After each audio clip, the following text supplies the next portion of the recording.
អ្នកស្រីប្រធានទីភ្នាក់ងារស៊ើបការសម្ងាត់អាមេរិកក៏បានសង្កត់ធ្ងន់ចំពោះការបំផ្លាញហេដ្ឋារចនាសម្ព័ន្ធអ៊ុយក្រែនពីសំណាក់ទាហានរុស្ស៊ីគឺជាបច្ច័យចម្បងធ្វើឲ្យកម្លាំងទឹកចិត្តយុទ្ធជនអ៊ុយក្រែននឹងធ្លាក់ចុះខ្លាំងហើយការធ្លាក់ទឹកចិត្តនេះគឺអ្នកស្រីហាក់ដូចជាគ្មានឃើញសញ្ញាថានឹងអាចមានសន្ទុះ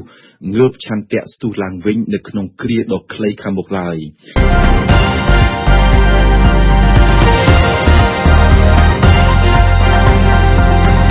ពីពេលនេះទៅប៉ុន្មានខែខាងមុខទៀតសន្ទុះសម្រុកប្រយុទ្ធច្បាំងគ្នារវាងរុស្ស៊ីនិងអ៊ុយក្រែនអាចនឹងថមថយកម្លាំងច្រើនការប្រយុទ្ធថមថយសន្ទុះចុះខ្លាំង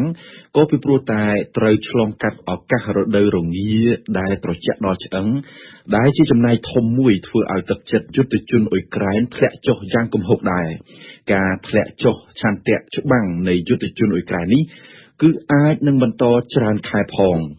នេះបើតាមការពន្យល់របស់អ្នកស្រី Avril Danica Hannes ជានាយិកានៃទីភ្នាក់ងារស៊ើបការសម្ងាត់ជាតិអាមេរិកដែលបានថ្លែងកាលពីថ្ងៃសៅរ៍និងត្រូវបណ្ដាព័ត៌មានបច្ចឹមប្រទេសចុះផ្សាយយ៉ាងព្រោងព្រាតអ្នកស្រីប្រធានទីភ្នាក់ងារស៊ើបការសម្ងាត់អាមេរិកក៏បានសង្កត់ធ្ងន់ចំពោះការបំផ្លាញហេដ្ឋារចនាសម្ព័ន្ធអ៊ុយក្រែនពីសំណាក់ទាហានរុស្ស៊ីគឺជាបច្ច័យចម្បងធ្វើឲ្យកម្លាំងទឹកចិត្តយុទ្ធជនអ៊ុយក្រែននឹងធ្លាក់ចុះខ្លាំងហើយការធ្លាក់ទឹកចិត្តនេះគឺអ្នកស្រីហាក់ដូចជាគ្មានឃើញសញ្ញាថានឹងអាចមានសន្ទុះងើបឆន្ទៈស្ទុះឡើងវិញនៅក្នុងគ្រាដ៏ខ្លីខាងមុខឡើយ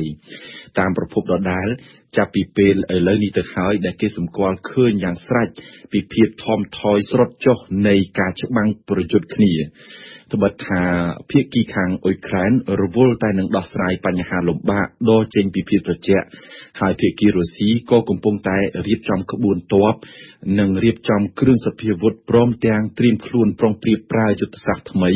ដើម្បីវាយសម្រុកជាថ្មីនៅក្រោយពេលបញ្ចប់រដូវរងាទីភ្នាក់ងារស៊ើបការសម្ងាត់អាមេរិកក៏បានប្រមាលមើលពីវត្ថុបំណងផ្នែកនយោបាយរបស់លោកប្រធានាធិបតីរុស្ស៊ី Vladimir Putin គឺហាក់ដូចជាគ្មានអ្វីផ្លាស់ប្ដូរទេក៏ប៉ុន្តែមន្ត្រីចារកិច្ចអាមេរិកយល់ថាប្រមុខរដ្ឋរុស្ស៊ីអាចនឹងបដូរយុទ្ធសាស្ត្រយោធាគឺអាចដូរញឹកញាប់ផងនៅក្នុងរយៈពេលខ្លីខាងមុខនៅក្នុងសំណុំរឿងសង្គ្រាមអ៊ុយក្រែននេះដែរគឺកាលពីថ្ងៃសុក្រទីប្រឹក្សាសន្តិសុខជាតិអាមេរិកបានចេញមុខគូបញ្ជាក់ជាថ្មី